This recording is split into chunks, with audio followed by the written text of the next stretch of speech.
Hello guys, இன்றைக்கி என்ன சமையல் வீடியோன்னு பார்ப்போமா. அன்றைக்கி நம்ம பண்ண போகிறது வந்து மத்தி மீன் குழம்பு தான் பண்ண போகிறோம். வாங்க எப்படி செய்யலான்னு பார்க்கலாம். ஃபஸ்ட்டு மசாலா ரெடி பண்ணிடலாம்.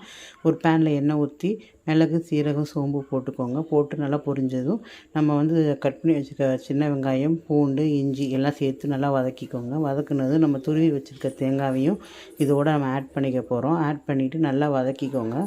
வதக்கிட்டு நல்லா சூடு ஆறினது மிக்ஸி ஜாரில் போட்டு அரைச்சி எடுத்துக்கலாம். மீனையும் நம்ம நல்லா வாஷ் பண்ணி வச்சுருக்கோம். அதுக்கு இப்போ குழம்பு தாளிக்க போகலாம்.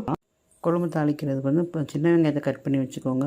பச்சை மிளகா கீரி வச்சுக்கோங்க. பூண்டு ரெடி பண்ணிக்கோங்க. தக்காளி, மாங்காய் எல்லாம் ரெடி பண்ணிவிட்டு புளியையும் கரைச்சி வச்சுக்கிறோம். ஒரு சட்டியில் வந்து நல்லெண்ணெய் சேர்த்துட்டு கடுகு, கருவேப்பிலை, வெந்தயம் சேர்த்துட்டு நல்லா பொரிஞ்சதும் நம்ம கட் பண்ணி வச்சுருக்க எல்லா பொருளையும் சேர்த்துக்கிறோம்.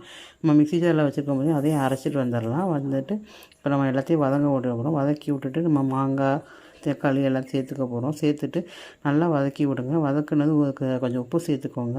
சீக்கிரமாக வதங்கிடும். இப்போ மசால் பொடியெல்லாம் சேர்த்துக்கலாம். மஞ்சள்தூள் போடுறோம். மஞ்சள்தூள் அரை ஸ்பூன் போட்டுக்கோங்க. மிளகாத்தூள் ஒரு ஸ்பூன் போட்டுக்கோங்க.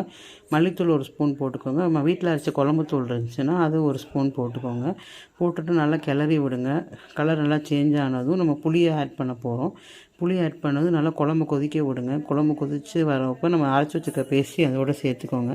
பேஸ்ட்டு சேர்த்து நல்லா குழம்பு கொதிக்கணும். கொதித்து பச்சை வாசனை போய் எண்ணெய் பிரிஞ்சு வரணும். எண்ணெய் பிரிஞ்சு வந்த டயத்தில் நம்ம மீனையும் ஆட் பண்ணிவிட்டு மீன் போடுறப்ப நம்ம வந்து போட்டு சிங்கிளில் வச்சிடணும். வச்சு ஒரு 5 நிமிஷம் வேக விட்டிங்கன்னா குழம்பு ரெடி.